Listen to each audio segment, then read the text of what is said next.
Chapter 2. The New Propaganda. In the days when kings were kings, Louis XIV made his modest remark, "L'État c'est moi." He was nearly right. But times have changed. The steam engine, the multiple press, and the public school, that trio of the Industrial Revolution, have taken the power away from kings and given it to the people. The people actually gained power which the king lost. For economic power tends to draw after it political power. And the history of the Industrial Revolution shows how that power passed from the king and the aristocracy to the bourgeoisie. Universal suffrage and universal schooling reinforced this tendency, and at last even the bourgeoisie stood in fear of the common people, for the masses promised to become king. Today, however, a reaction has set in. The minority has discovered a powerful help in influencing majorities.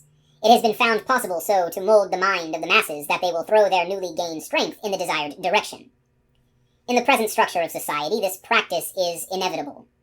Whatever of social importance is done today, whether in politics, finance, manufacture, agriculture, charity, education, or other fields, must be done with the help of propaganda.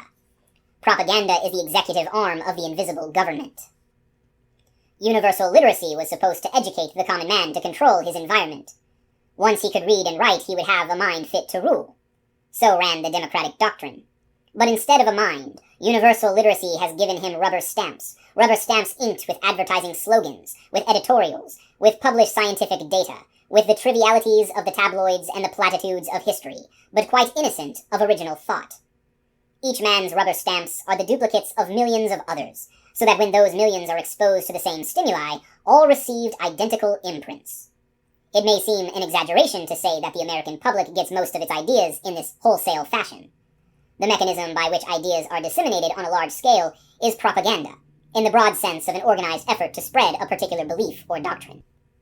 I am aware that the word propaganda carries to many minds an unpleasant connotation. Yet whether, in any instance, propaganda is good or bad depends upon the merit of the cause urged, and the correctness of the information published. In itself, the word propaganda has certain technical meanings which, like most things in this world, are neither good nor bad, but custom makes them so. I find the word defined in Funk in Wegnall's dictionary in 4 ways. 1. A society of cardinals, the overseers of foreign missions. Also the College of Propaganda at Rome, founded by Pope Urban VIII in 1627 for education of missionary priests. Sacred College de Propaganda Fide. 2. Hence, any institution or scheme for propagating a doctrine or system. 3. Effort directed systematically toward the gaining of public support for an opinion or a course of action. 4. The principles advanced by a propaganda.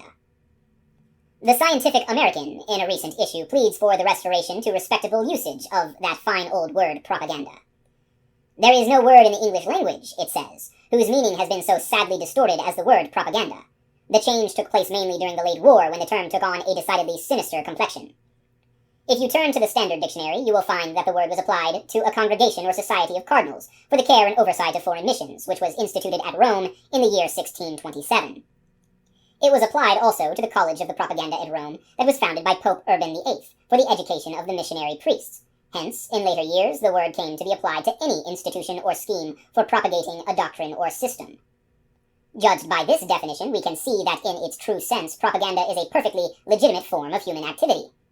Any society, whether it be social, religious, or political, which is possessed of certain beliefs and sets out to make them known, either by the spoken or written words, is practicing propaganda. Truth is mighty and must prevail, and if any body of men believe that they have discovered a valuable truth, it is not merely their privilege, but their duty to disseminate that truth. If they realize, as they quickly must, that this spreading of the truth can be done upon a large scale, and effectively only by organized effort, they will make use of the press and the platform as the best means to give it wide circulation. Propaganda becomes vicious and reprehensive only when its authors consciously and deliberately disseminate what they know to be lies, or when they aim at effects which they know to be prejudicial to the common good. Propaganda, in its proper meaning, is a perfectly wholesome word, of honest parentage, and with an honorable history. The fact that it should today be carrying a sinister meaning merely shows how much of the child remains in the average adult. A group of citizens writes and talks in favor of a certain course of action in some debatable question, believing that it is promoting the best interest of the community. Propaganda? Not a bit of it. Just a plain, forceful statement of truth. But let another group of citizens express opposing views, and they are promptly labeled with the sinister name of propaganda. What is sauce for the goose is sauce for the gander, says a wise old proverb. Let us make haste to put this fine old word back where it belongs, and restore its dignified significance for the use of our children and our children's children. The extent to which propaganda shapes the progress of affairs about us may surprise even well-informed persons. Nevertheless, it is only necessary to look under the surface of the newspaper for a hint as to propaganda's authority over public opinion.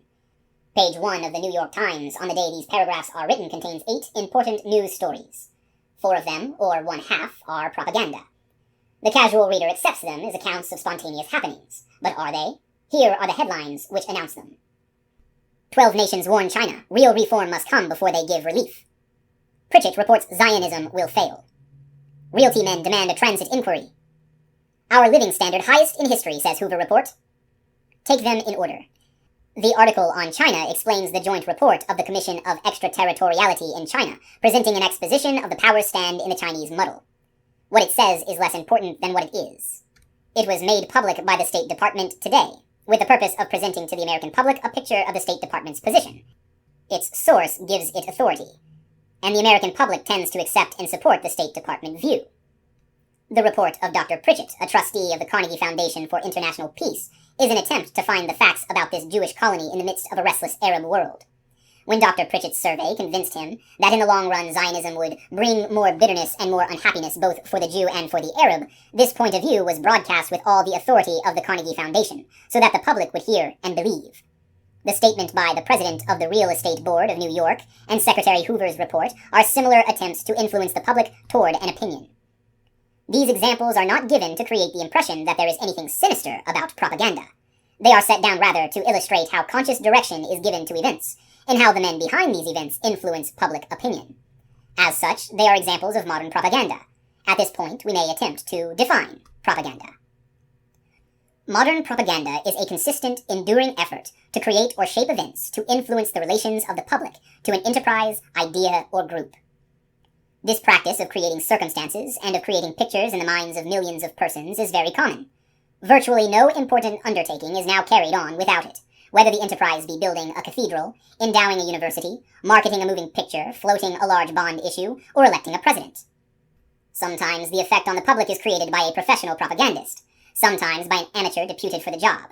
The important thing is that it is universal and continuous, and in its sum total, it is regimenting the public mind every bit as much as an army regiments the bodies of its soldiers. So vast are the numbers of minds which can be regimented, and so tenacious are they when regimented, that a group at times offers an irresistible pressure before which legislators, editors, and teachers are helpless. The group will cling to its stereotypes, as Walter Lippmann calls it, making of those supposedly powerful beings the leaders of public opinion, mere bits of driftwood in the surf. When an imperial wizard, sensing what is perhaps hunger for an ideal, offers a picture of a nation all Nordic and nationalistic, the common man of the older American stock, feeling himself elbowed out of his rightful position and prosperity by the newer immigrant stocks, grasps the picture which fits in so neatly with his prejudices, and makes it his own. He buys the sheet and pillowcase costume, and bands with his fellows by the thousands into a huge group powerful enough to swing state elections, and to throw a ponderous monkey wrench into a national convention. In our present social organization, approval of the public is essential to any large undertaking. Hence, a laudable movement may be lost unless it impresses itself on the public mind. Charity, as well as business, and politics and literature for that matter, have had to adopt propaganda. For the public must be regimented into giving money just as it must be regimented into tuberculosis prophylaxis. The Near East Relief, the Association for the Improvement of the Condition of the Poor of New York, and all the rest, have to work on public opinion just as though they had tubes of toothpaste to sell. We are proud of our diminishing infant death rate, and that too is the work of propaganda. Propaganda does exist on all sides of us, and it does change our mental pictures of the world. Even if this be unduly pessimistic, and that remains to be proved, the opinion reflects a tendency that is undoubtedly real. In fact, its use is growing as its efficiency in gaining public support is recognized. This then evidently indicates the fact that anyone with sufficient influence can lead sections of the public, at least for a time and for a given purpose. Formerly, the rulers were the leaders. They laid out the course of history by the simple process of doing what they wanted. And if nowadays the successors of the rulers, those whose position or ability gives them power, can no longer do what they want without the approval of the masses, they find in propaganda a tool which is increasingly powerful in gaining that approval. Therefore, propaganda is here to stay. It was, of course, the astounding success of propaganda during the war that opened the eyes of the intelligent few in all departments of life to the possibilities of regimenting the public mind. The American government and numerous patriotic agencies developed a technique which, to most persons accustomed to bidding for public acceptance, was new. They not only appealed to the individual by means of every approach, visual, graphic, and auditory, to support the national endeavor, but they also secured the cooperation of the key men in every group, persons whose mere word carried authority to hundreds or hundreds of thousands of followers. They thus automatically gained the support of fraternal, religious, commercial, patriotic, social, and local groups whose members took their opinions from their accustomed leaders and spokesmen, or from the periodical publications which they were accustomed to read and believe. At the same time, the manipulators of patriotic opinion made use of the mental clichés and the emotional habits of the public to produce mass reactions against the alleged atrocities, the terror, and the tyranny of the enemy. It was only natural, after the war ended, that intelligent persons should ask themselves whether it was possible to apply a similar technique to the problems of peace. As a matter of fact, the practice of propaganda since the war has assumed very different forms from those prevalent 20 years ago. This new technique may fairly be called the new propaganda. It takes account not merely of the individual, nor even of the mass mind alone, but also and especially of the anatomy of society, with its interlocking group formations and loyalties. It sees the individual not only as a cell in the social organism, but as a cell organized into the social unit. Touch a nerve at a sensitive spot, and you get an automatic response from certain specific members of the organism. Business offers graphic examples of the effect that may be produced upon the public by interested groups, such as textile manufacturers losing their markets. This problem arose not long ago when the velvet manufacturers were facing ruin because their product had long been out of fashion. Analysis showed that it was impossible to revive a velvet fashion within America. Anatomical hunt for the vital spot. Paris, obviously. But yes and no. Paris is the home of fashion. Lyons is the home of silk. The attack had to be made at the source. It was determined to substitute purpose for chance and to utilize the regular sources for fashion distribution and to influence the public from these sources. A velvet fashion service, openly supported by the manufacturers, was organized. Its first function was to establish contact with the Lyons manufactories and the Paris concierges to discover what they were doing, to encourage them to act on behalf of velvet, and to help in the proper exploitation of their wares. An intelligent Parisian was enlisted in the work. He visited Lanvin, and Worth, Agnes, and Petou, and others, and induced them to use velvet in their gowns and hats. It was he who arranged for the distinguished Countess this or Duchess that to wear the hat or the gown. And as for the presentation of the idea to the public, the American buyer or the American woman of fashion was simply shown the velvet creations in the atelier of the dressmaker or the milliner. She bought the velvet because she liked it and because it was in fashion. The editors of the American magazines and fashion reporters of the American newspapers, likewise subjected to the actual, although created circumstance, reflected it in their news, which in turn subjected the buyer and the consumer here to the same influences. The result was that what was at first a trickle of velvet became a flood. A demand was slowly but deliberately created in Paris and America. A big department store aiming to be a style leader advertised velvet gowns and hats on the authority of the French courtier, and quoted original cables received from them. The echo of the new style was heard from hundreds of department stores throughout the country, which wanted to be style leaders too. Bulletins followed dispatches, the mail followed the cables, and the American woman traveler appeared before the ship news photographer in velvet gown and hat. The created circumstances had their effect. Fickle fashion was veered to velvet, was one newspaper's comment, and the industry in the United States again kept thousands busy. The new propaganda, having regard to the constitution of society as a whole, not infrequently serves to focus and realize the desires of the masses. A desire for a specific reform, however widespread, cannot be translated into action until it is made articulate, and until it has exerted sufficient pressure upon the proper law-making bodies. Millions of housewives may feel that manufactured foods deleterious to health should be prohibited, but there is little chance that their individual desires will be translated into effective legal form unless their half-expressed demand can be organized, made vocal, and concentrated upon the state legislature or upon the federal Congress in some mode which will produce the results they desire. Whether they realize it or not, they call upon propaganda to organize and effectuate their demand. But clearly it is the intelligence minorities which need to make use of propaganda continuously and systematically. In the act of proselytizing minorities, in whom selfish interests and public interests coincide, lie the progress and development of America. Only through the active energy of the intelligent few can the public at large become aware of and act upon new ideas. Small groups of persons can, and do, make the rest of us think what they please about a given subject.